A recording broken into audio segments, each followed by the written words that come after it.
Hello, this is Sir Superhero with a quick note before we get into the episode.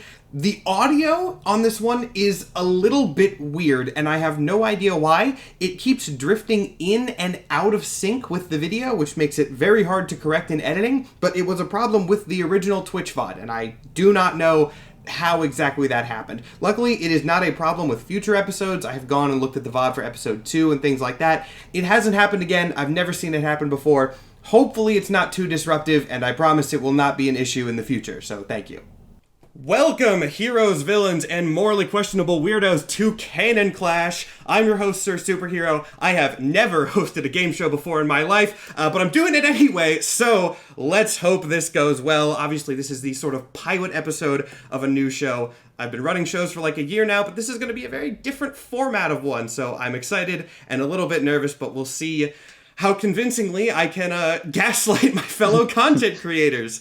We'll go over exactly how the show works, the rules, how all that's going to break down in just a minute. But first, let's introduce the people who were kind enough to be my contestants for this pilot episode, starting just top down. Ivy, hello. Thank you for coming. What do you do? What's your whole deal? Hi, my name's Ivy. My handle on TikTok is Ivy Eve Scarlet, and I'm like a trans woman comedy type situation, just kind of uploading whatever the hell I want. People seem to enjoy it.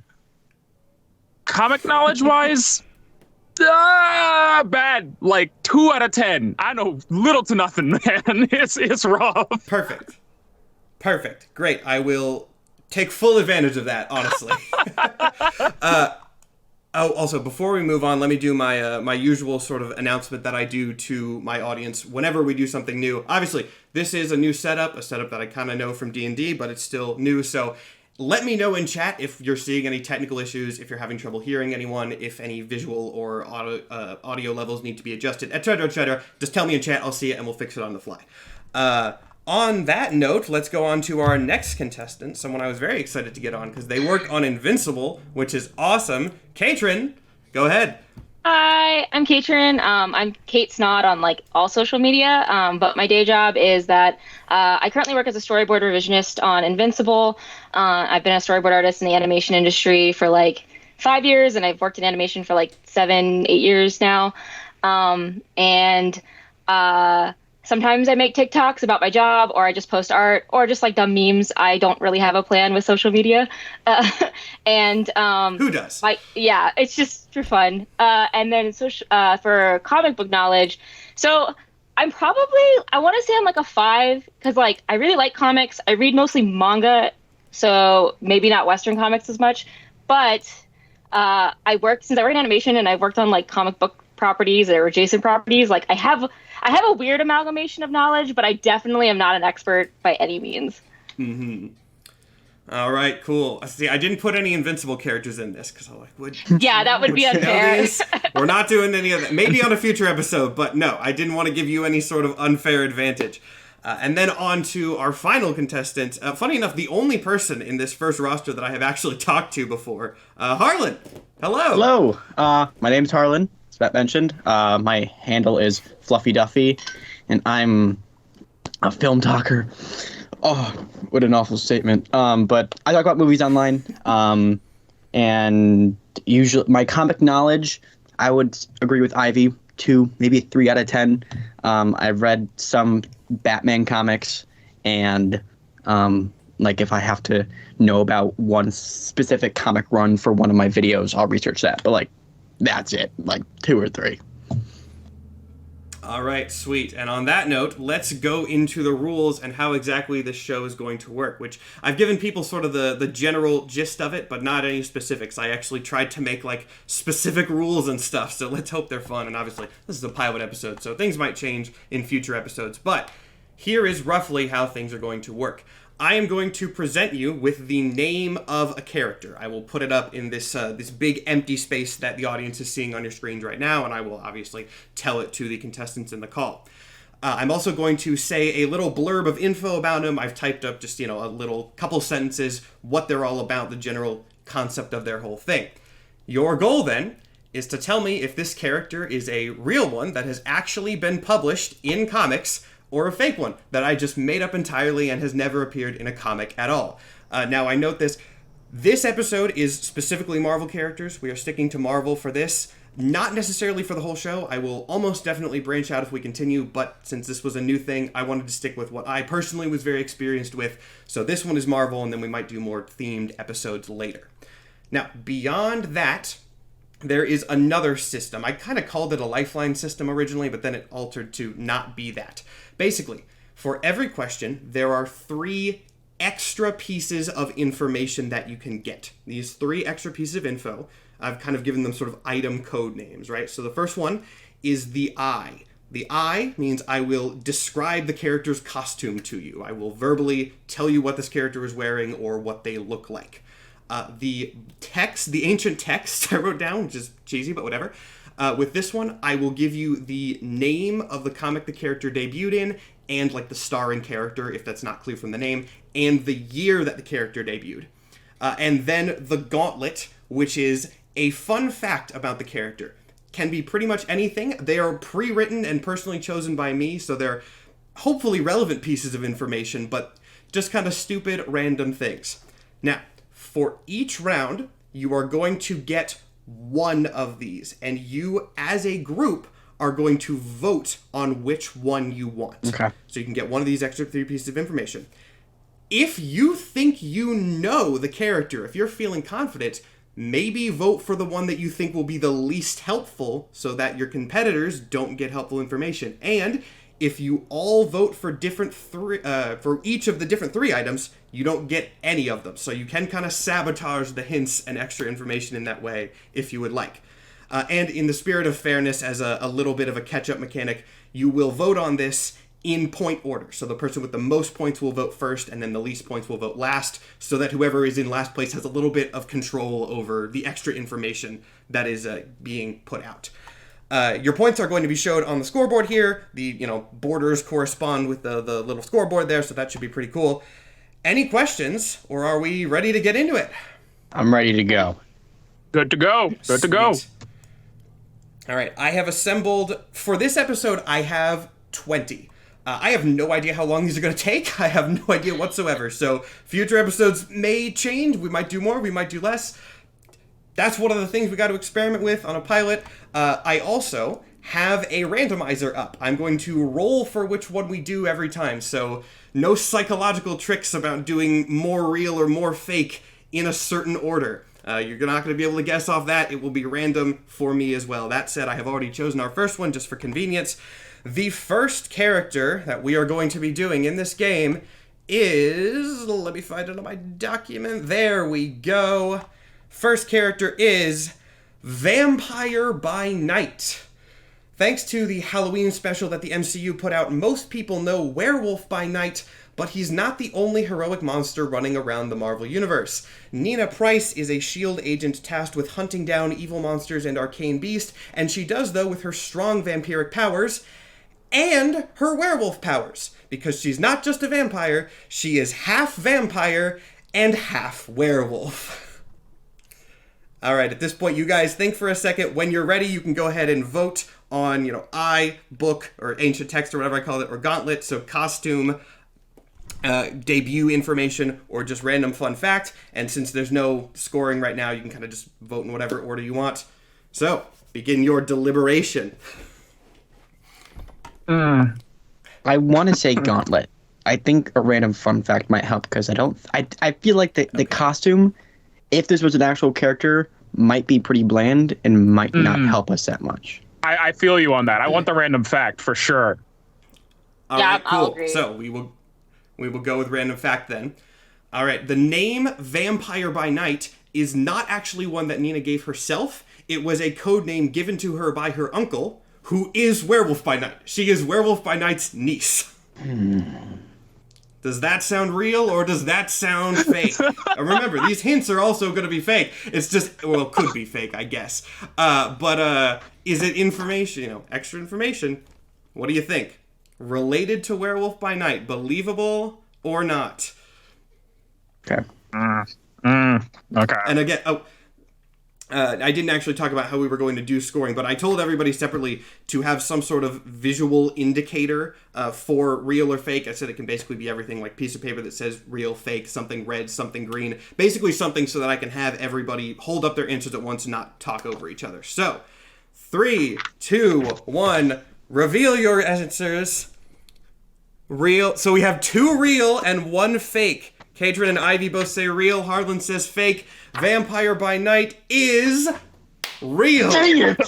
So I have started off by tricking somebody already. Vampire by Night is a member of the special monster fighting squad called the Howling Commandos. Very fun series if you like monster movies and stuff. I would highly recommend it. So let me go in. Different than the other Howling Commandos? Or...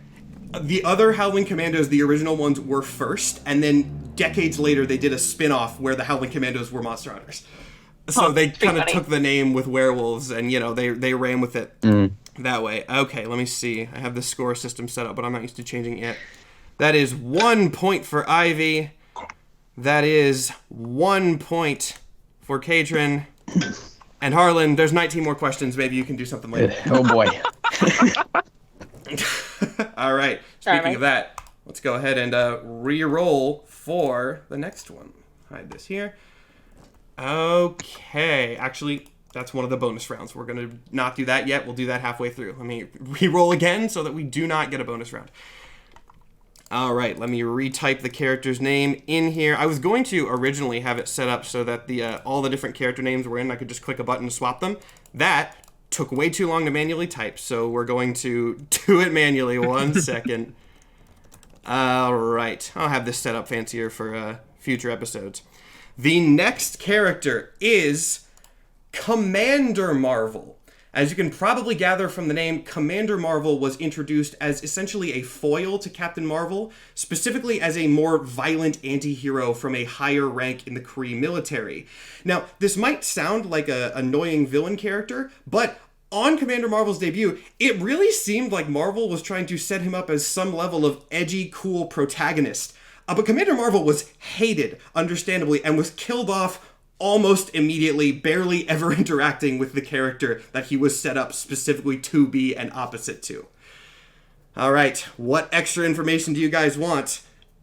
Ivy and Katrin, you guys get to vote first, and then Harlan, you just get to sort of put in, you get to pick, you get to be the final say, basically. Okay. You want costume, debut, or fun fact?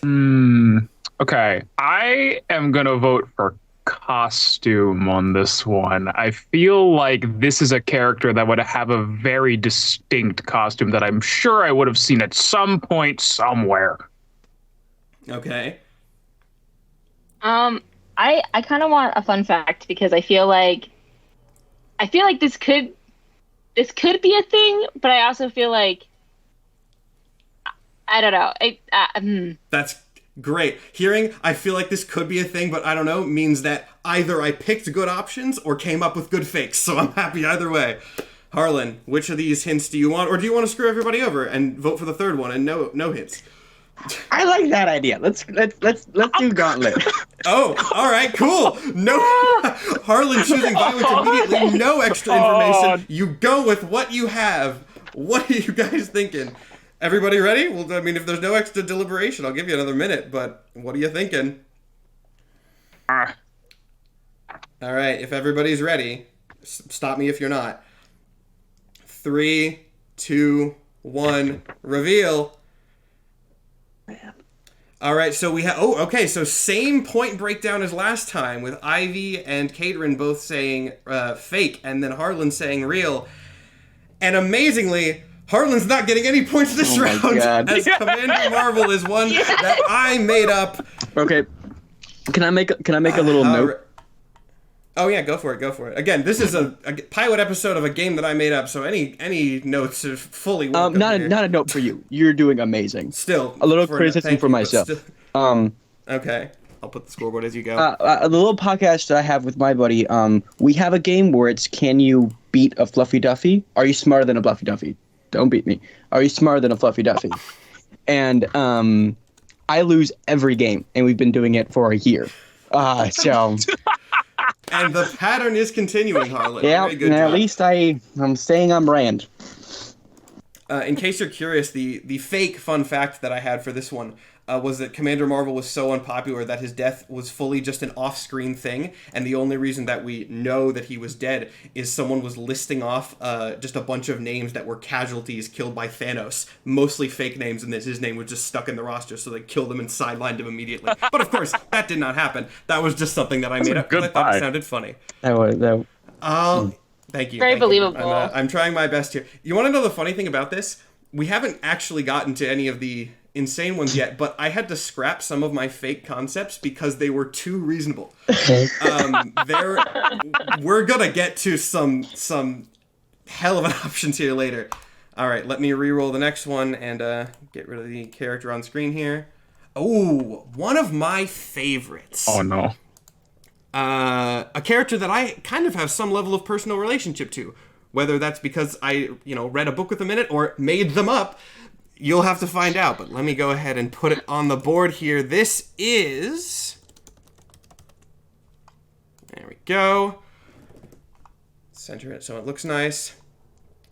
The Protégé. Protégé is, by technicality, Marvel's most powerful character. He is a weird space child who possesses the ability to copy any superpower that he sees being used. In addition to that, he also gains full knowledge on how to use those powers immediately and keeps the powers forever. This power was so strong, he just kept gaining more and more abilities that he eventually copied the powers of the living physical embodiment of the concept of justice, and then went even beyond that to claim that he had become the new one above all, which is Marvel's meta-representation of the readers and writers of Marvel Comics. What are you guys thinking? Which hints do you want? Once again, Harlan, you get to kind of be the deciding vote here. I'm itching for a fun fact. I'm itching for a fun fact for this one. I'll join in on the fun fact one. All right, then we don't even have to go to Harlan's vote. So the fun fact that I have written down for Protégé... Oh, yes, of course. How did I forget this one? Protégé was so powerful that really the only way that he was able to be defeated was that Marvel kind of just made a new character, literally named the Approver, who just kind of deleted him from reality and then never showed up again. So he just kind of got erased, and then they just left it and abandoned the plotline. You all look very confused. I'm so happy. Everybody ready, or you want another moment to think about it? I think I'm ready. Oh no, I'm gonna be wrong. Let's do it. Let's do it. Yeah. All right. You got nothing to lose. 3, 2, 1, reveal. Okay, the synchronization is all right, but is the synchronization gonna be? This is so funny. You guys, did you guys coordinate this beforehand?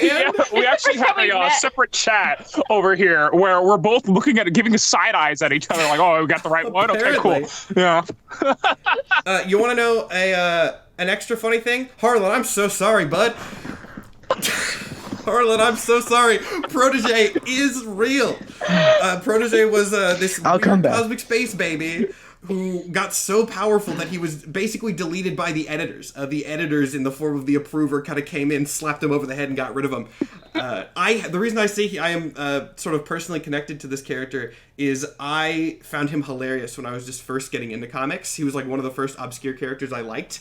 And then my friend somehow dug up and got me a copy of his first appearance. So I have the first appearance of Protégé, which is a really random, obscure comic.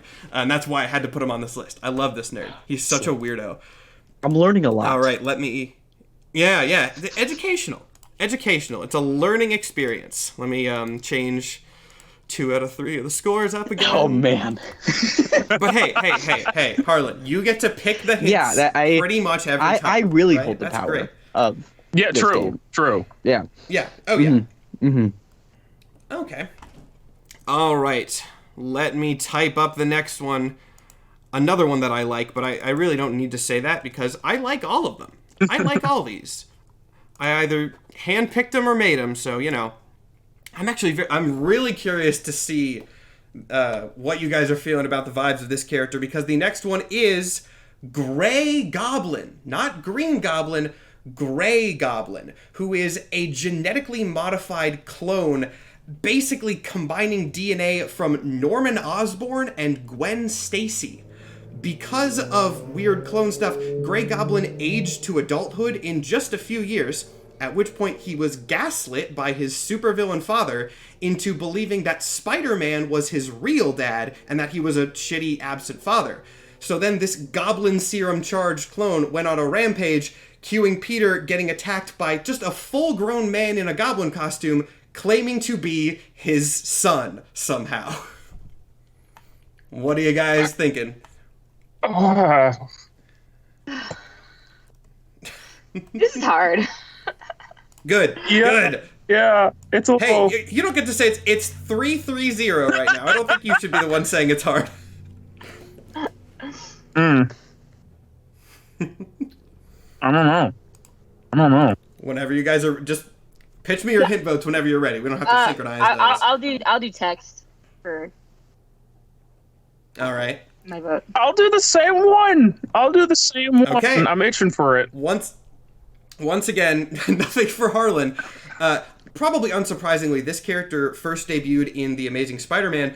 More surprisingly, not some relic from the 60s. This was in 2004. Okay. All right. You guys ready? Oh, wait, hold on. Let me we have weird... Skype hates camera feeds. Oh, no, it went back to normal on its own. A good omen. If everybody's ready, 3, 2, 1, reveal. Oh, the cameras were weird again. Everyone coordinated for once. guys. So even if you're right, Harlan gains no lead for anybody. But good news, you are right. Gray Goblin is real. Gray Goblin is a real character. And the funny thing is, I gave you, like, maybe 25% of Gray Goblin's story. It is genuinely one of the weirdest and, dare I say, worst in comics. Gray Goblin's arc, I tried to do a TikTok on Gray Goblin. Couldn't. Literally could not fit it all into a 3-minute video. It is an absolute mess. But, hey, sometimes comics are like that, and if they weren't, we wouldn't really get to play this game, would we? So That's true. let me change the scores. Change all 3 scores. Let's go. Yay. Look at that. There's a point Let's go. for Harlan. I'm so good at And this let game. me let me hide the name and roll for the next one. We are looking at that. Okay, this is another fun one. I need to stop saying that. They're all fun. I made them. I'm going to say that every time, then I'm going to yell at myself for saying it every time. A really good name on this character. I mean, good for what it is, which you'll hear in a second, because the next character is Ultimax, a living picture of ultimate edginess. Ultimax is a warlord stated to have killed at least one of every species in the universe, except those from Earth, and therefore the comics where he appears are about him going to Earth to finish his collection, in a sense. Funny enough, this leads to him not actually killing anybody, as Ultimax has this philosophy where he only wants to kill the strongest of every representative species. Now, this actually sounds like maybe not the worst idea.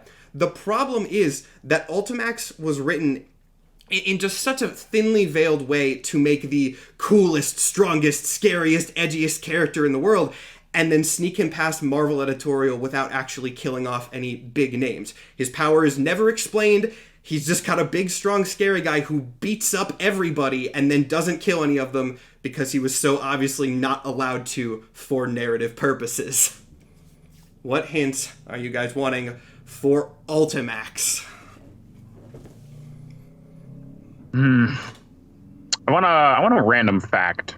That's what I'm voting Random for. fact about Yeah. Ultimax. Yeah. I'll agree. All right. In fact, What do I have here? There it is. So, Ultimax technically never actually defeated. He was driven off Earth so that he could not complete his goal, but he definitely survived, and as he was leaving, he promised to return in a way that definitely felt like it was supposed to be some sort of setup.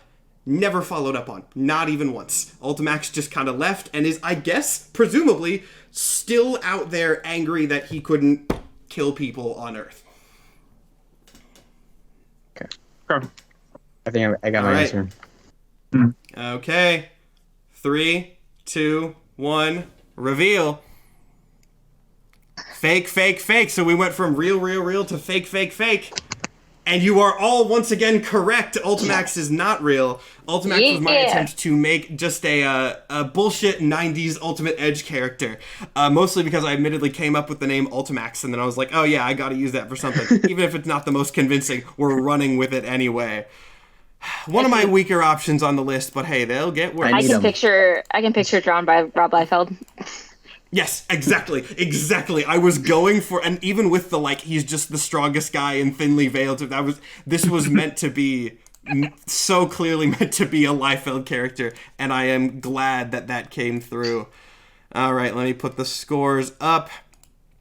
Get rid of this character here.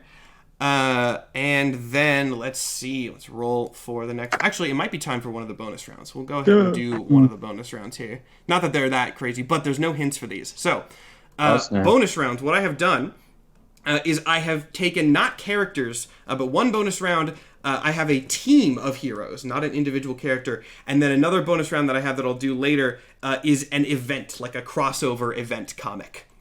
Which one you want first? I guess I'll let you guys pick. You want to do the team question or the crossover event question? We'll do both, but anyone have a preference on which first? Doesn't really matter.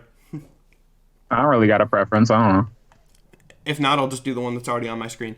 Which one's on your screen? In that case, that would be the event. Let me type it in here. And the spelling is actually important on this one.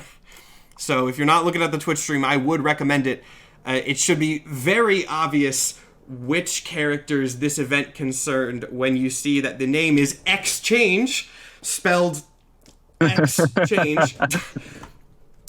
Professor X in this crossover event falls into a coma and his powers go haywire, body swapping all the X-Men, but not with each other, with just random people across the planet.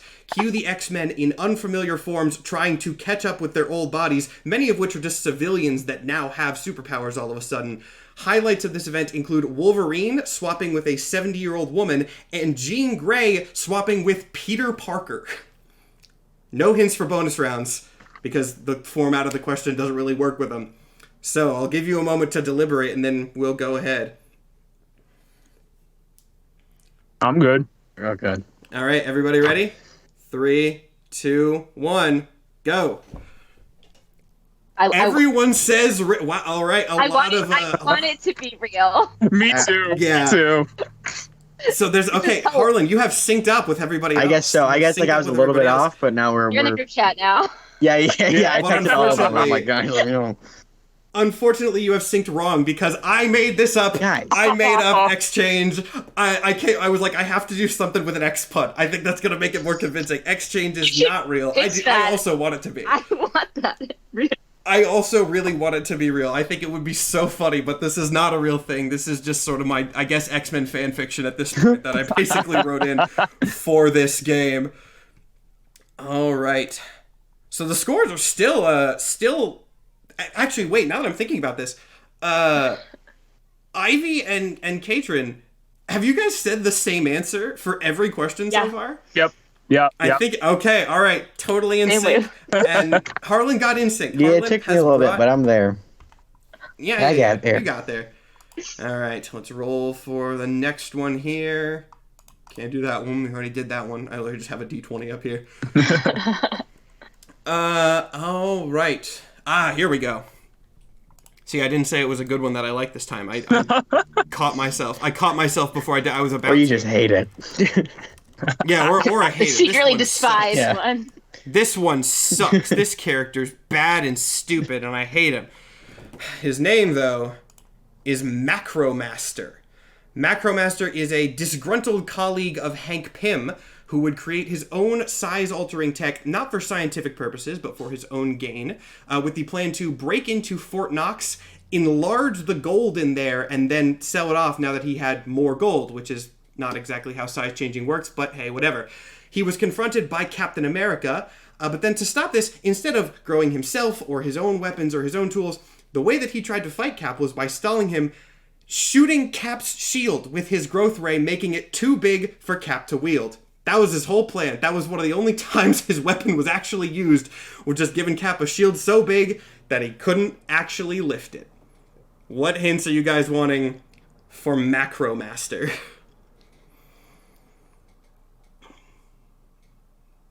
I'll vote text. Text? I'll vote text too. Yeah. All right, once again, cutting Harlan out of the vote entirely. Probably for the best. This is from a Captain America comic. Unsurprisingly, this one is a relic of the 60s. This is from 1969. Everybody ready? No, hold on. Yep. I'm in deep thought. Deep thought? Oh, good. Think. I'm gonna be wrong. Does that sound like a 60s villain? What are you thinking? Oh man, I'm not. Okay, I'm ready. All right. 3, 2, 1, reveal. Fake, real. We're out of sync. What? We have out of sync for the first time, with Ivy and Harlan saying that Macromaster is fake, Katrin saying that Macromaster is real, and Macromaster is not real. Macromaster is my own 60s mad scientist creation. Though vaguely inspired by, like, weird stuff with Captain America's shield did happen all the time. I don't believe anyone ever tried to, like, make it real big. That was the first time that that was my own creation there. But hey, It sounded we got very more of the splits era. now. It did. Yes, I was it did trying to sound go- really good. I was trying to go for, like, the grandstand. The fun fact about this one, again, a total lie, but I like it, was that he's eventually defeated when Cap gets a helicopter, uses it to lift the giant shield, and traps him under it, which just sounded like a 60s comic so much. All right, let me change the scores here. Harlan, you're catching up. I know. You're catching up to second place, not first place, but you're catching up regardless. Thanks, man. You are catching up regardless, and that is what matters. All right, let me roll for the next one here. What do we got? I need to be eliminating these from my my list so we don't roll duplicates. Okay, let me type it in. This is another one where I have to note that I am not spelling this wrong. It looks like I'm gonna spell it wrong, but this is you'll see when I reveal the name, which is massacre. Now, notably, this is the Spanish word for massacre. It's basically just the same word spelled slightly differently. It might be pronounced differently, but regardless. The man known as Massacre began as a humble priest until one day he took confession from, of all people, Deadpool. This confession was so disturbing that it shattered his religion and faith in humanity entirely, leading him to become essentially the Mexican version of his new hero. Massacre swore that once he'd eliminated all crime in Mexico, he would travel to the US to reunite with Deadpool, despite the fact that he has no formal training or superpowers or anything. He's just a guy that heard about Deadpool's life and went crazy because of it. What hints are you guys wanting for Massacre? I want the costume on this one. I'm itching for the costume on this one. All right. Okay, I'll do costume. We haven't done costume yet. Sorry, Harlan. All right, Harlan, how are you liking my voting system for the hints? It's making it really easy on me. So Fair enough. Think in your mind of a crappily thrown together, very bloody, very tattered Deadpool cosplay. That is what it is. He also has a baseball bat as his primary weapon. It is shitty Deadpool cosplay with a baseball bat. Sure. All right, everybody ready? Yes. Yep. 3, 2, 1, reveal. Everyone once again says real, and you're getting the hang of my fakes here, because Massacre is real. Massacre is a real character from a Deadpool comic in 2015. In hindsight, it really does sound like a Deadpool thing. I mean, it's... He also was in a mobile game, weirdly. Maybe, I wonder if anyone in the audience got it from that. He is in a video game called Contest of Champions, which is a fighting game. Why That's so he's strange. in Contest of Champions? Oh yeah, someone in chat said, isn't this guy in Contest of Champions? He is. He is in Contest of Champions. I really don't know why he was chosen for that, but hey, whatever. He's there regardless. All right, let's see. I think we're let me scroll through my list really quick, see which ones we haven't done yet. We haven't done most of my favorites here, which is exciting. We'll get to save a lot of those for the end. Let's see if we roll one of those. Oh, we did. Oh, we did. Now, this one doesn't count as me saying that because this is genuinely one of my favorites on the list. Let me type it in. Sorry, this one takes a second to type in, which you'll get. No, it's just when you say it's your favorite, I'm like, is it your favorite? It's like, it is a clue. You make it up and you're excited. Yeah, did I make it up and I'm excited, or is it something that I found in a real book and think is funny? I can say it's my favorite because it doesn't really help. And the reason this one took me longer to type in is that this is Brodok.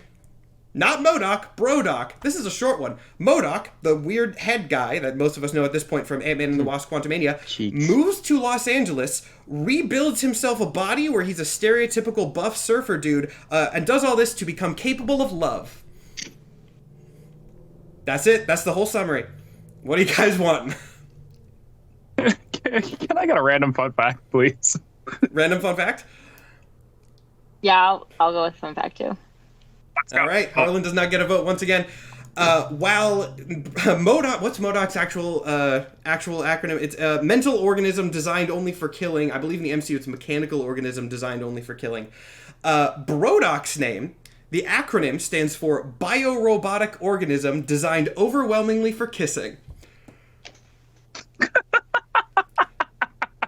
And if you've seen my D&D show in the audience, you know my love for stupid acronyms, which again, not a hint. Did I pick this because it was a stupid acronym, or did I pick this because I got to make a stupid acronym?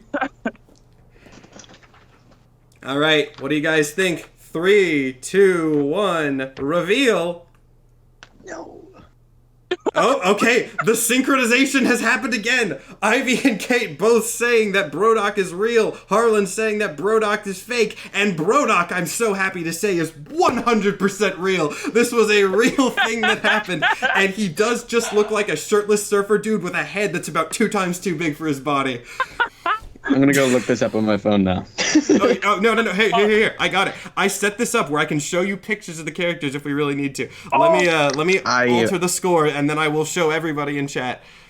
I very much appreciate that. Oh. All right, so we're at, what's the score? 875. 875. See, this is gonna be funny because again, this is a pilot episode. We'll see. I'm thinking for future episodes I might have to make them a little harder. I didn't know what we were going in with, but they might be a little harder. Let me search up Brodok real quick so that everybody can understand what we're working with here. What's a good? I think that's a pretty good picture. We'll just use. Yeah. One sec. Let me get it up here. Okay. Are you guys ready to be shell-shocked here?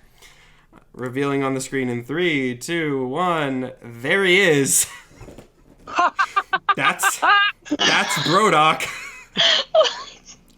Oh man. Oh my god. You see why I put Brodok in this game? He's a recent character. He was like 2018. Is he? I wrote it down. Yeah, 2018. Brodok was a recent character. There's not a ton of really new ones on here, but Brodok exists, and I absolutely had to put him in here because what a cutie. Because look at him. Because look at him. Oh my god, so good. Let me roll for the next one. That would be. Did we already do that number? I'm losing track of which numbers we've done. No, we have not done that one. Oh, this is a long name. Give me a second to type it. I also am going to say I might have spelled one of these words wrong. If I did spell one of these words wrong, I'm pulling these from a document, so that's not a hint. I made it. I typed these all in separately. So do not take my bad spelling as a hint here. I think I did get it right. Okay, this is centered. Here we go. The Sapphire Sorceress. Sapphire Sorceress was born when a dark magic ritual summoned an extra-dimensional being to Earth. This being, wanting a physical body, took a liking to Scarlet Witch, who had shown up to stop the ritual, and took the form of sort of an inverted copy of her with blue order magic instead of red chaos magic. Now, so far, this probably all sounds fine and, like, fairly believable as a real character. Here's the thing. It would be fine if not for the fact that the sorceress quickly took a romantic interest in, out of all people, Quicksilver. Aww.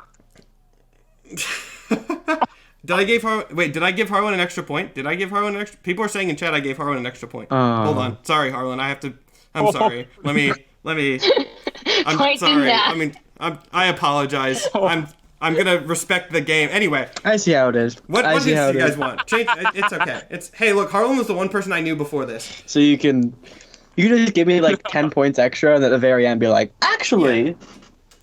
Yeah. Bonus points. Everyone in chat saying, I hope this is fake. Oh, yeah, you hope it is, but is it fake? But is it fake? What? Yeah, anyway, what hint do you guys want? I want a random fact. Random fact. Yep. I am going to vote for the text. Okay. Last Harlan. Also, yeah. Oh, there you are. He's back. I think the Skype connects to my phone. So, like, all of a sudden I turn the camera did switch for like half a second. That might be why. I might need to readjust your camera, but I'll give it a second to see if it lines and we can still see your face. I don't know if you heard. We have one vote for random fun fact and then one vote for, and he's gone again. Nope. Cat. Okay. Harlan, shut your phone off. Yeah, I'm just good at straight up just going. We got the cat cam. It was literally turned off across my room, Very and it exciting. was like turning back on. So, Harlan, for once, you actually do have control over the hint. You can pick either the text, which their debut info. You can pick the random fun fact, or once again, you can screw everybody over and have it just be the base description. random fun fact, please. Random fun fact. Okay.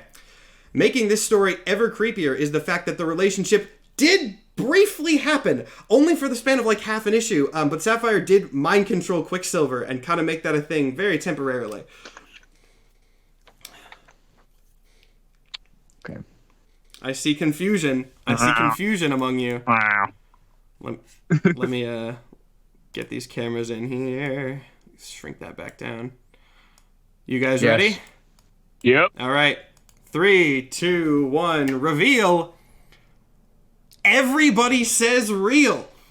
We have consensus again, and I would be happy to say this, but I got another thing to say. Sapphire Sorceress, thank God, is fake. Oh. But here's the thing. All good lies are based in truth, and the Scarlet Witch Quicksilver incest plot did actually happen. Anyway, I'm just going to give you all points. No, the reason I'm going to give you all points. Oh, wait, no, I don't give you any. I don't need to change the scoreboard. Anyway, yeah. The reason I voted it was real is because I knew there was an incest plot, and I have never looked into it, and I was like, oh, this would make sense. No! There is, it is in an alternate universe, but in the Ultimates universe, which is like one of the worst things Marvel Comics has ever done, Scarlet Witch and Quicksilver are dating. They are also still siblings. Why? I don't know. It's so weird. But yeah, I remembered that. I was like, oh, I have to do a bit with Ultimates there. It was. It's a real thing. It's I'm not gonna pull up the panel because I'd have to like go through it, but it is genuinely one of the wildest comic book pages I have ever seen. Because the sequence of this page where that's sort of revealed is Scarlet Witch is wearing a costume in the Ultimate Universe that's basically just like a bikini, and Captain America like talks to her about it. He's like, hey, like that's not really the image that the Avengers should be putting out.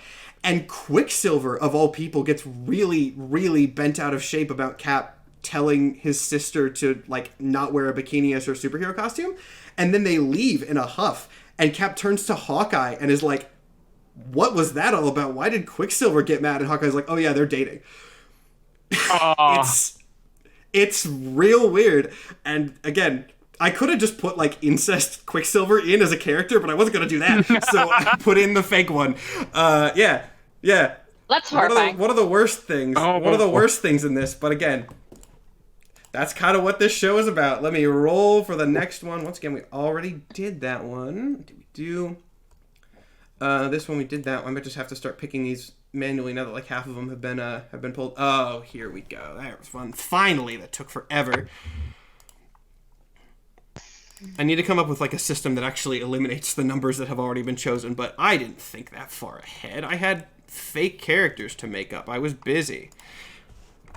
All right, let me shrink this name down a little bit so that it fits. Okay. I'm sure everyone is going to get hit with a big old dose of shock value when I reveal this name, because this character is the Right Winger.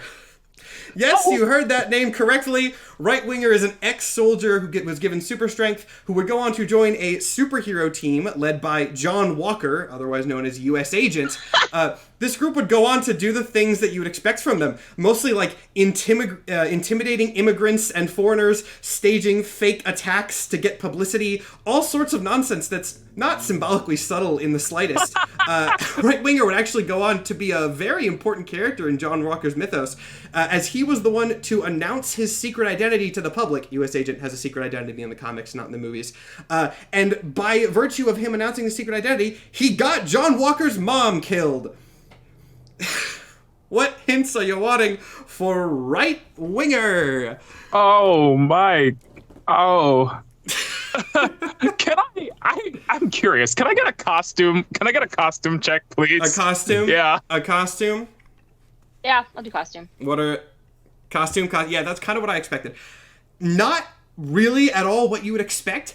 It's like a blue and orange bodysuit, or at least blue and orange in the pictures that I saw. It might be just like weird lighting and it's actually like black and reddish, but it looks blue and orange that vaguely has like a wing pattern on it. It is not a political costume at all. Interesting. Amazingly.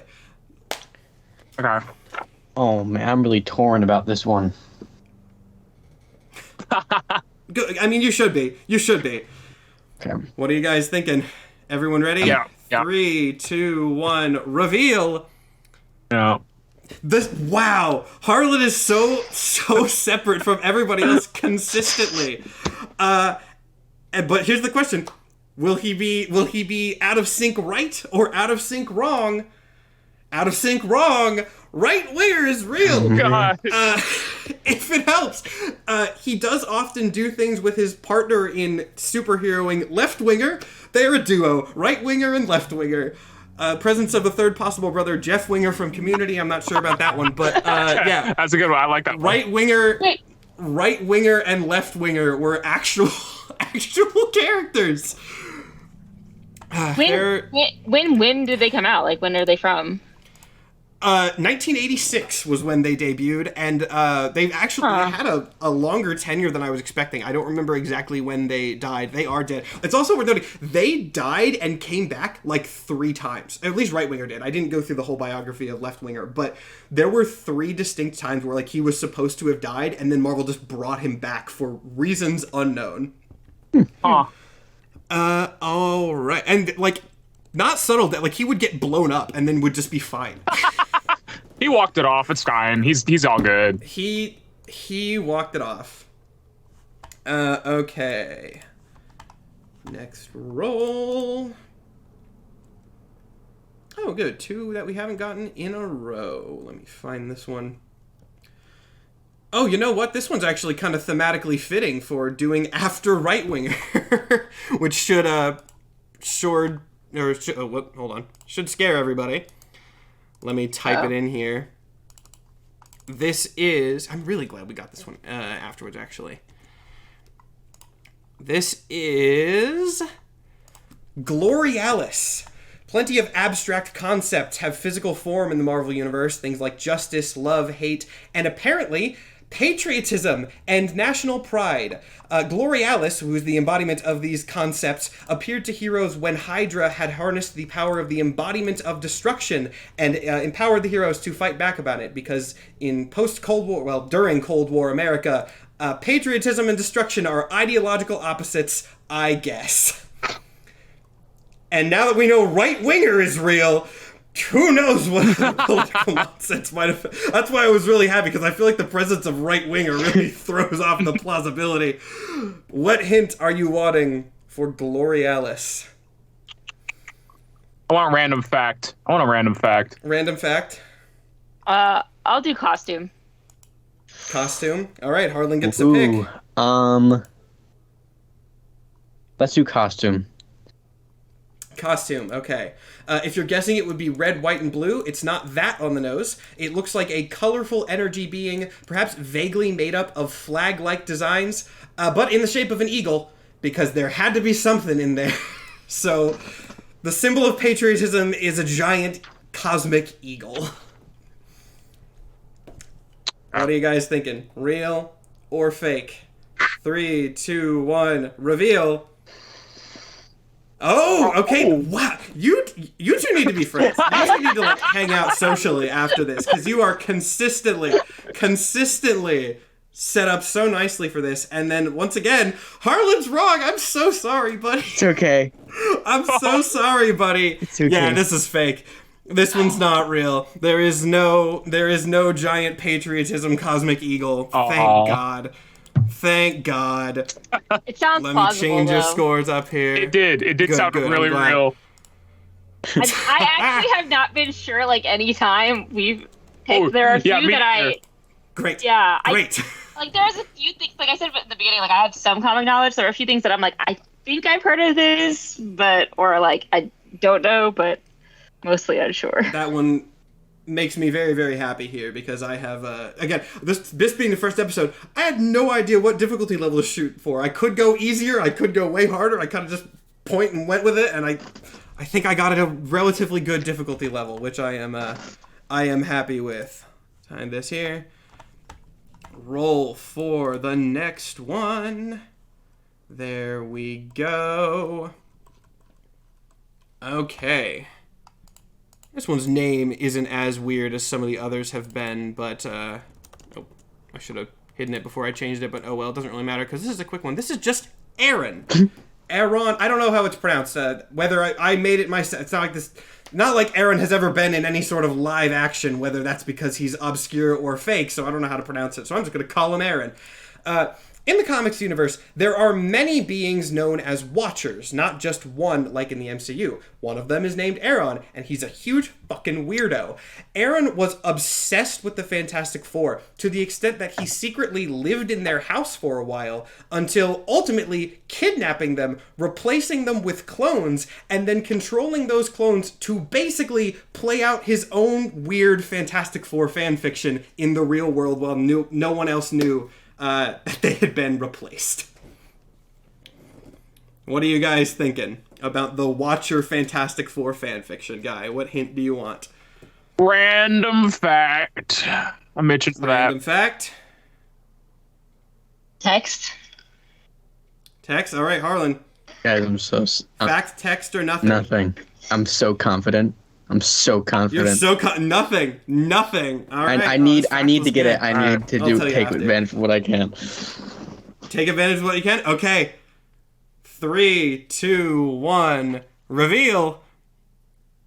Everyone says real, and Aaron is real. So Harlan, you got a point. I got a point, but it doesn't matter. Hey, moral victory. Moral victory. I've extra got to show this fun fact now, because here it is. Among Aaron's plans for the Fantastic Four, there were many of them, but my personal favorite was trying to impose an extra tax on the people of New York for the for the team constantly saving them, which was referred to as, in the comic itself, the Fantasta tax. That's awesome. That's a real thing. The Fantasta tax that this pervert Watcher who did Fantastic Four fan fiction tried to impose on New York. Wait, I have a question. Comics are weird, man. Yeah. So what did he do with the real Fantastic Four? Did he just keep him in his dimension thingy? I don't remember off the top of my head. I believe he just kind of had them in stasis, and then they were found out when... I think it was actually the Avengers. I could go and fact check this later, but I believe he just kind of held them in stasis, and then eventually the Avengers showed up. And they're like, what are you guys doing? You have been acting so weird for a while now, and then discovered that they were clones. So, like, the Fantastic Four didn't even stop him themselves. like other Aw. people noticed they were acting like weirdos and went and saved them. I also want to point out, this is a weird one to get text in, because I actually didn't know this, but when I was doing research, despite Aaron being super connected to the Fantastic Four, like that's his whole thing, technically he first appeared in a Captain Marvel book, which I don't know if that would have made you think it was real because it's so weird, or fake because it's also weird, but yeah, he's in a Captain Marvel book first. He does not first show up in Fantastic Four. Why? I don't know. All right, let's roll another one here. Another great one. Another great one. I did pick funny ones at the very least. This is going to get some reactions right when I show the name. Okay. Oh, hold on. I moved the thing where I wasn't supposed to. Okay. You guys ready for... dare I say another, like, almost right-winger levels of name shock value with Leather Boy! Powers, none. Skills, none. Costume, mostly none. The first Leather Boy was simply someone who was into certain things and misread an ad looking for costume superheroes and showed up anyway. Here's the thing. That's real. That I'm just going to tell you straight up, that Leather Boy is real. This question is about the second Leather Boy, a different character with the same name and same costume who actually tried to use it to do superhero stuff. So the second Leather Boy, first one's real. Do we think I made a second one to play on the shock value? Or did Marvel make a second one to play on the shock value? The motivation is the same, I think. It's just who do you think actually did the deed? Which hint do you want? I want a random fact. I want a random fact so badly. All right. I'll go with random fact as well. Random fact as well. Leather Boy, in his superhero identity, we basically know nothing about him. He just kind of showed up and was there. And so my fun fact is sort of that there is a lack of fun fact. He was such a random side character that he didn't do anything. His name's Larry. That's the only fun piece of information I have, is his name is Larry. What are you guys thinking? Yeah. You ready? Yeah. 3, 2, 1. Reveal for Leather Boy 2. Everyone once again says real, meaning I really do need to come up with some harder ones because, yes, this is also real. This is a real thing that happened. The second Leather Boy 2. Larry. Not officially called 2, but I think that's much funnier. If you... Oh, whoops. I'm sorry, Ivy. You do not have 122 points. That's wrong. Also, if you had picked costume, the only thing I would have said was, I'm not telling you. And that would have been the answer. Because Can you show us, or is it like something Twitch would immediately take down? I am assuming that there are children present. Real. It's a BDSM thing. I mean, I'll say what it is. Kids, don't Google that. Do not Google that, I swear to God. But it is. That's what it is. This was a real thing that did happen. Oh, do we want to do the other bonus round now? I kind of forgot that was an option. Sure. Let's do the other bonus round. Mostly because I ordered these and it was under Leather Boy, so we're gonna go. I ordered them randomly, so it's under there. We're gonna just do that because it's next in line. So this is the other bonus round. This one, no hints because again the formatting. But instead of being an event, this is a team. This is a team of heroes or villains. That same guessing rules apply, but no hints when we are talking about the Hob Heroes. Spider-Man villain Hobgoblin is known for creating supervillain identities and then licensing them out to whoever pays, including powers and all. He makes super tech and just kind of lets people buy the identities if they want to be criminals to go and do supervillain things. However, during a time in his life when he was feeling a bit more on the good side of things, he created the Hob Heroes, a stellar team of competent good guys that he did still actively charge for membership. So he was a good guy, but he was charging everybody to go out and be a superhero. What are you thinking about the Hob Heroes? Real or fake? Everybody ready, or you want to debate for another minute? I'm ready. Ready? Ready? All right. 3, 2, 1. Reveal. Everyone's saying real, and yes, I really do need to make these harder. Once again, the Hob heroes are real, and Leatherboy was one of them. That's the real reason I did this afterwards. There was some synergy there. I didn't roll it. Leatherboy was on this team. He was on this team, which means someone charged him for that costume. Wait, Jeremy just have it in his closet. Again, I don't know, man, but this dude named Larry went to Hobgoblin and was like, hey, I want to be a superhero, and Hobgoblin was like, how about this? And we don't actually know what his powers are. His powers are never actually described. He just, like, presumably has them, because that's what Hobgoblin does, and everyone else on the team has powers. Never say it. We have no idea what the powers are. Gosh. He's just like that. Need Leatherboy spin-off comic. Stat. No, you don't. No, you don't. No. Great Lakes Avengers. Great Lakes Avengers is where he debuted. Let me go through. Hold on. I haven't actually been keeping track of how many rounds. Let me run through really quick and count how many we have left. We did. Okay, we got that one. We got. You got that one. We got that one. We got that one. And we got that one. We got 5 left. Ooh. 5 remaining. So, technically, Harlan, if you get all of these and Katrin gets none of them, if Katrin gets none of them, then there's a possibility that you could tie for second place. Okay. Now I've got a feeling, guys. I got a feeling. Quick to roll with these 5. I'll roll I'll pick a random number between 1 and 5 instead of just rolling on the 20. There we go. All right. Let me put the name in here. Oh, I didn't. No, I thought I left the name on screen, but there we go. Next character is the Boiler. Acid Spit is a power a lot of people have heard of, but Boiling Spit is another thing altogether. Yet that's exactly what the Boiler does. His spit is normal. It's saliva, presumably. It's just boiling hot, and he can fire it in high-powered jets out of his mouth, making things even worse. He has been shown to fly using this, just kind of pointing his mouth at the ground and firing a geyser that he uses to propel him through the air. The Boiler was eventually killed, though, when he knocked down a live wire with this process, which electrocuted him through the consistent stream. What hints are you wanting for the Boiler? Oh. Can I get a fun fact? I'm gonna tell you it's not necessarily the most fun, but it's a fact. I want to know so bad. I'll do costume. Fun fact. Can you do costume? Fun All right, fun fact. Fun fact, please. The Boiler's villain origin is that his power manifested while he was kissing his girlfriend. I'm gonna let you imagine that.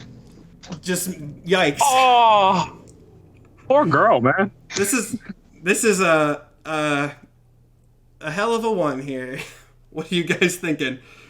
Everyone ready? All right, 3, 2, 1, reveal. The synchronization continues. The synchronization is real here, and it just keeps screwing over Harlan. Boiler is not real. Boiler is a character I made up. Though, the fun fact, also one that I pulled inspiration from a real comic. There's a character called Hazmat who makes radioactive... Basically everything about her body is radioactive, and she discovered her power while she was making out with her boyfriend and irradiated the hell out of him.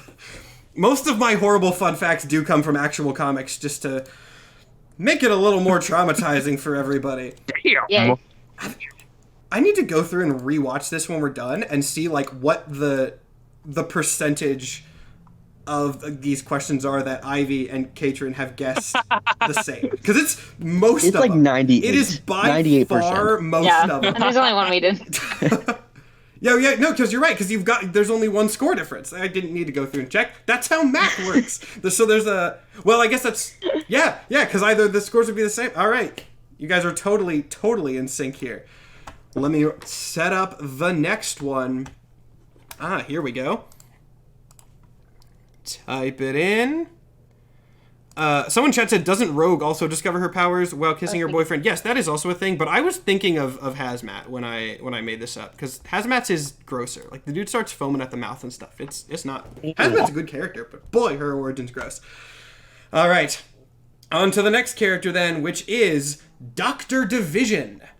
After getting caught in a quantum experiment, I almost said experience, which I guess is also true. A quantum experiment, physicist Frank Barrett was given the power to duplicate himself, which is a cool power, but he could only do it once, therefore becoming two normal guys with no powers beyond that, making his power essentially being twins.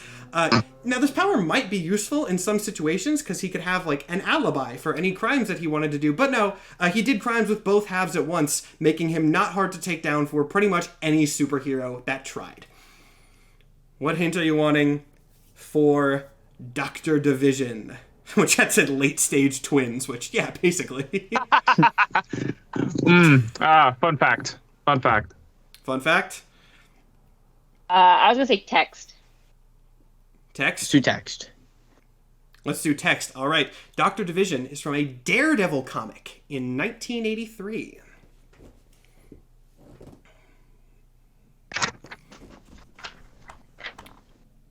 Well, let me fix the cameras here. I wish Skype would just keep consistent camera sizes, man. How hard is that for a video platform to not change your cameras? It's the one thing you have to do. Anyway, are you guys ready? 3, 2, 1, reveal. 3 reels. All right. So the synchronization continues with Ivy and Katrin, but there will not be any points gained for Harlan score-wise because there's not going to be any points gained for anybody. Dr. Division is fake. Oh, shucks. I made him up. Damn. The fun fact for this one was going to be that one of his clones died when they were split, but the other survived, so he basically just became like a dude again with no powers. He was just kind of a guy because his other clone died and he didn't have any powers beyond that, so that's just sort of what he was. But that's not... I'm curious. What was your thought process behind this one? Because I picked text with this one specifically, and I want to know if that influenced it. Okay. I'll change the scores here. Personally, it's because you said the debut comic and it was sounded so in that era, that particular time, something that would exist to be that sort of like one-off comic type situation. It made so much sense. Oh wait, why did I put your scores up? No one gets a score. Ignore me being stupid. I mean, it wouldn't have changed the points. I'm so used to putting Ivy and Katrin's in sync that I just started doing it instinctively. We've conditioned Anyway. Yeah, seriously, you actually did. But yeah, I picked Daredevil for this one because I was like, I feel like that could be a Daredevil villain. Like, Daredevil, like, senses the two dudes in sync with his power. I was like, that sounds believable enough. All right, let's see. What, 3 more? 3 more remaining. Let me... Oh, I almost turned off my camera, not the character. Let me do that. Here we go. Let me roll for it. Next up, we have... Okay, where's this one on the document? One I picked for thematic reasons. Oop, that's not how you spell that. Now, for this game, or for this episode of this game at least, I did not dive too heavily into alternate universes because that just really complicates the heck out of everything. But with Across the Spider-Verse coming up, I did want to put in one character from the 2099 universe, that being Nebula 2099. Now, this cyberpunk Nebula is in many ways the reverse of the one most people know from the MCU. Not a living being forcibly turned into a cyborg, but a robot supremacist AI whose programming was shoved into a biological body and hates every waking second of it. The funniest part is that she does actually have superpowers in the form of a Deadpool-level healing factor, which was put in as a punishment so that she can't just, like, cut off her limbs and replace them with robot parts again. They'll always grow back, so she is stuck in human form. What hints are you wanting for Nebula 2099? I want a costume. I want a costume. Costume for Nebula 2099? I'll do text. You'll do text, all right. Costume. Costume, okay.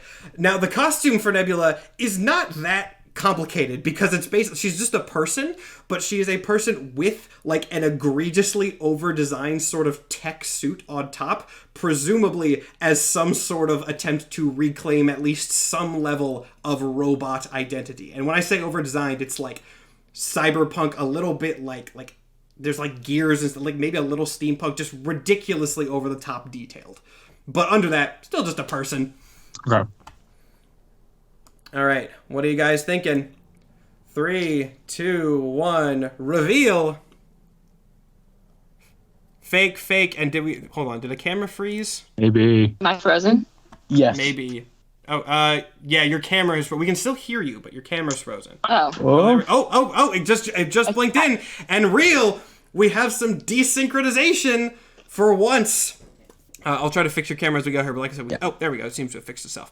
And the camera broke, and your synchronization broke with it, with Ivy and Harlan saying that Nebula 2099 is fake, and Katrin saying Nebula 2099 is real. And while I did want to pick a 2099 character for the theming, I did just make one up. Nebula 2099 is not real. Harlan, you do gain some actual score. You gain progress. Congratulations. All right, let me change the score up here onto the final two. I got a question about that one. Oh yeah, go for it. I mean, it's a lie, so my answer will just... Well, did you take inspiration from Ultron? Because it sounds a lot like the Age of Ultron movie, but gone right almost. Oh, you know what? That's a good point. I came up with this one in the shower earlier when I was trying to think through some last minute ones. So no, I didn't have any inspiration for it. But yeah, I'm glad that worked. It was some good tricky strategy there, even if it was not intentionally at all. Let me make sure that Katrin's camera is working again here before we start in. It looks like it has frozen again. Katrin, can you say something so we can check your audio? Hello. I'm still here. Okay, we can still hear you, but your camera is cutting in and out a little bit. It's changing resolution. That's weird. As long as we can hear you, that'll be fine. Okay. I'll just check with you and make sure the camera's working before we have like the active reveals, because we really only need audio for most of it. Do you want me? And there's only 2 left anyway. Okay, so. I could also I'm using a Logitech. I could take it off and see if my webcam works. If you want to, like I said, there's only 2 left, okay. So we can just make sure you're ready by the time whatever you prefer. While you're deciding, let me set up the next one. All right. Only 2 more remaining. Mark that in, and then we will wait for just a second for Katrin's camera to resynchronize here before I reveal it. Let's see. I'll take this moment while we're almost done to ask the contestants and I see Raiders too. Hello, a bunch of Raiders. Hello, everybody in chat and contestants. How are you guys liking the game so far? Because again, this is the first time I've ever run this. I thought it was a funny concept. What do you guys think? Are the contestants enjoying it? What do you think about the rules, difficulty level? Give me your feedback here while we're waiting for the cameras to sync. It's going very smooth. You're doing a wonderful job. Thank you. I mean, oh yeah, difficulty I think is appropriate, but I'm just, I mean, we do have pretty good spread, because I have a master list here, but there's 20 questions, so it'll be easy for me to check everybody's percentage, and then I'll do my nerdy game mechanics evaluation after we're done and see what percentage everybody got right and rank that based on what I think is appropriate. I'll overthink it. Let's see.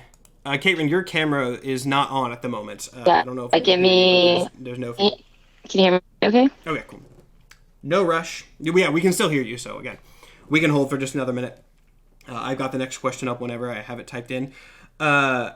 Everyone in chat is liking it, so I'm glad. I do, now that this is going well, I do plan on making this a regular thing. That said, I'm out of town next weekend, which that's kind of why I do the pilot now, so I have a week to like evaluate and redo stuff. But I do plan on doing this more regularly on Saturday now, because there was a ton of interest from my other content creator friends. So we will be doing this more, not again next week, because I got a family thing I got to go to, but we will continue. Let me see here. I'm trying. Kate, if you can still hear and we can hear you, I can go ahead and do the next one, and then you guys can deliberate. Okay. Yeah, cool. I can just tell you. I do the next one then. Tried to fix it, but. Here, what you could also do, and this, if you want to type answer in, we'll figure it out. We'll roll with it. I'm certainly no stranger to tech errors on my D&D show. I am. Everyone in chat knows that I am very used to them. But anyway, let's move on to the next character, the second to last, which is, I should probably scroll to the thing on my document here if I have the blurb in front of me. The next character is Namorita. Thanks to Wakanda Forever, most people know Namor. This is not Namor. Most people also know Namora, since Namora was also in the movie. Not as named, or not as often named, but she was also real. This is neither of those. It is a distinct third character using the same naming convention. We have Namor, we have Namora, and we have Namorita, who is Namor's niece. And her role within the comics universe can effectively be described as, like, Namor, but a cool teen girl. What hints are you guys wanting for Namorita? I want the texts. The text. I was gonna say fun fact. Fun fact? Text. The text, okay.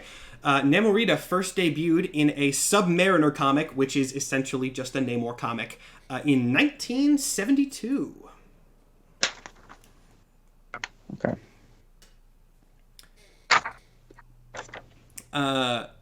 Okay, so if the camera is not going to come in, I'll type it in the... well, what I was going to say is if we have the other people holding it up, you just say it, and then there will be an audio cue, and then the other people hold it up, and it won't over... Like, the only reason I have you guys holding it up is just so you're not talking over each other, so that'll work fine. Okay. So, 3, 2, 1, reveal... Fake, real. Okay. So the synchronization is back in. Caitlin's camera is dead, but the synchronization is alive. And this time, it is in Harlan's favor. Namorita is real. She was part of the New Warriors team later, which was the teen team. She dated Human Torch for a while, and then she was one of the people that actively caused the superhero civil war. It was partially her fault. Out of all the characters, it was Cool Teen Namor and her team that were responsible for indirectly butterfly affecting to Captain America's death. Have you made a video about that, Matt? Possibly. I might. Dude, I've made so many videos, I don't even freaking know. I think I've heard that character before. I'm not sure, but like my subconscious is telling me real, so that's what I'm up for it. You might have. The reason Namorita's not actually that obscure. The reason that I picked Namorita for this was because we had Namor and Namora in the recent movie. I was like, I think people are going to be confused by the third in the naming chain of just Namor with extra stuff at the end, which is a real thing that Marvel did. So Harlan catches up. And now we are on to the last question. I don't have to roll, but I do have to find it in the document, which is... I don't remember if I saved a good one for last, or I don't even remember what it is. Here we go. Is this a good one for last? I don't know. It's funny either way. Let me type it in here. The final character of the night is Riverbed. When scientists dumped a ton of toxic waste into a river, they created the Raging Riverbed, one of many gamma-irradiated monsters that have plagued the Marvel Universe over the years. This monstrosity would terrify the local population until the Hulk intervened, defeating the beast, but not without some concern. Since Riverbed was made of radioactive material, containing his body was a problem so that it didn't hurt others or that he didn't possibly reassemble. A problem that was solved by Hulk just straight up eating it. Okay. What hints are you guys wanting for Riverbed? I want a fun fact. A fun fact. Yeah, I'll go with fun fact too. All right, fun fact it is. There we go. I had to scroll down to the next page. It is implied a few times through dialogue that Riverbed might once have been human, but it's never explained. However, probably coincidental framing of shots of the river before and after the waste is dumped kind of make it seem like the monster may be like a child, because the establishing shot of the river shows like kids playing in it, and then like farther up the scientists dumping stuff. Never explicitly said, but coincidental or not, it looks like it's probably a kid that later got eaten by Hulk. Okay. All right. You guys ready for the final answer? All right. And Caitlin, we'll have you just say it as the other two reveal it. 3, 2, 1, reveal. Real. Everybody says real, and we are ending on a win for me, because Riverbed is fake. Riverbed is fake. Riverbed was the first fake that I came up with for this game, actually. I was like, I want to have a monster that Hulk just eats. I think that'd be funny. Wow. And so that's why. It's so fitting that we got Riverbed last. And so then, out of 20, the final score for everybody is Ivy on top with 15, Katrin in second with 13, and Harlan in last with 9 points. I'm actually pretty happy with the score there, though. Like, this is a good spread. This is good. The difficulty level is about where I was wanting it to be. So I'm very happy with that. Someone in chat said I got 100%. Good, congratulations. I know a couple regulars in chat. I was seeing you guys getting all of them right, which does not surprise me because I know who you nerds are. But let me say, first off, thank you again to all the guests for showing up. I do very much hope you enjoyed. I'm glad you were willing to beta test this stupid game with me. Did you guys have fun? Oh, yeah. Thank you for having us. This was super fun. Fantastic. I am so glad to hear that. Let me think about having other announcements here before we head out. Again, as I kind of said at the beginning, this was sort of a pilot episode for this new show concept that I want to pitch. So if anyone in chat is in my Discord and you have like thoughts on how it went, be it positive or like things with the rules or whatever that could be improved, please leave it in my Discord. Because again, pilot episode, I'm going to fix things up, improve some things, make it a little bit better. And then we are for sure going to do this again because I had a fantastic time. And there's a lot more creators that wanted in, like I said earlier. That said, it is not going to be next week because I am out of town with some family stuff. So it'll be, I'll get you the exact date for episode 2. I was going to call this 1, but pilot 1. Episode 2 of Canon Clash. June 10th.